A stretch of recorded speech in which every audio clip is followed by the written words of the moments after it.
Every business has just one boss. Yes, that one boss is the customer. The customer has the power to fire everybody from chairman down to the least person in the company. You might be asking how this is possible, yeah? Now, this is possible because a customer can decide to spend his money somewhere else. Now, once a customer starts spending his money somewhere else, believe me, you are fired.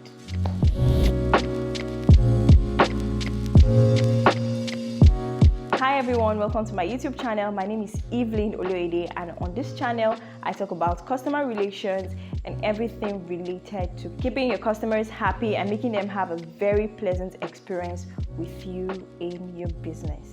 If this is your first time here, welcome on board, and if you're yet to subscribe, then nice enough to click the subscribe button, like and share this video. Don't forget to also comment below. I appreciate your feedback. In the previous episode, I talked about the 3 P's of being a good customer service personnel. The first P was professionalism, patience, and also people first approach.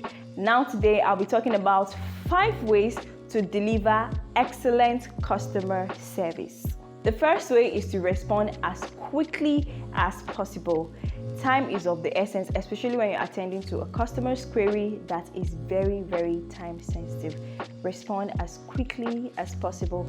Don't drag around, don't stall unnecessarily, just respond as quickly as possible. If it's something that you don't have an immediate response to, instead of delaying them, just say, "Oh, can I get back to you on this?" Give them the time and be sure to keep to that time, or simply ask them to send in a reminder and you're going to respond back ASAP. Number 2, know your customer.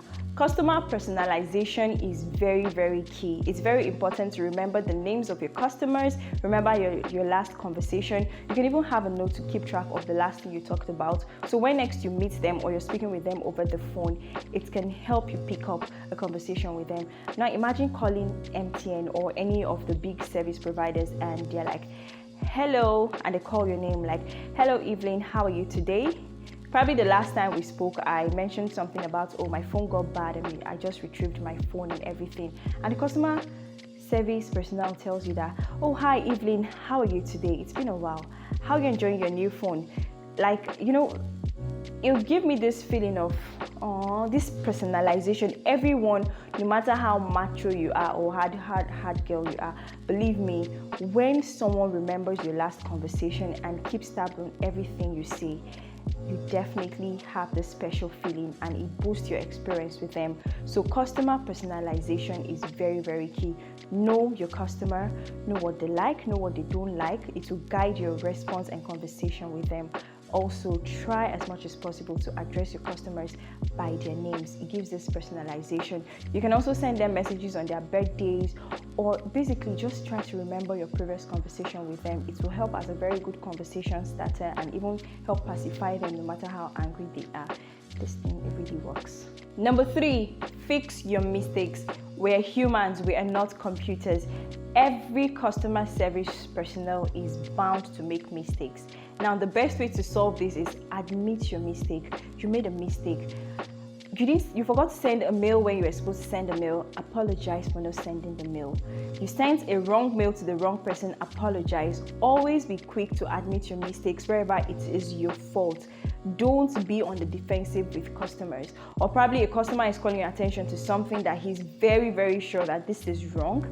Try not to defend yourself. Take your time. Even if you're sure that, okay, this person might be wrong, take your time to look through, and then when you find out that it's your fault or the company's fault, learn to apologize. What this does is it portrays high standards and it also portrays credibility. But if you're a customer rep that's always arguing with your customers, or if you try to cover up one thing or the other, it denotes that your company has a very low standard and even sends a very bad message about you as a person. So learn to admit your mistakes. I beg no dey tear shirt. Number 4, listen to your customers. This is very, very important. Listening to your customer in every scenario, be it making a complaint or seeking assistance on a product or a new service, or even taking feedback. Always listening to your customers not just makes them feel indebted, but they also feel very, very special, and it also keeps you on the radar for future business activities. So when you listen to your customer, learn to appreciate them for their recommendation, appreciate them for their complaints, apologize for whatever it is you've done. This will go a long way in boosting the customer's experience with you, and therefore making them feel very, very comfortable recommending their friends or their families to you.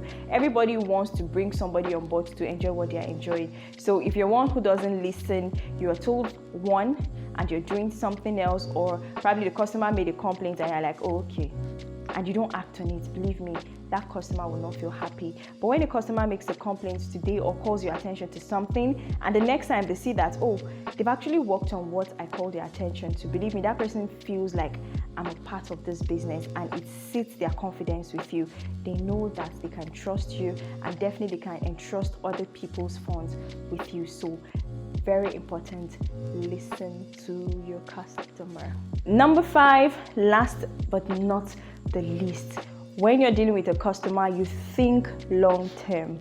Now, how do I mean thinking long term? Don't just treat every customer like your business is solely dependent on them.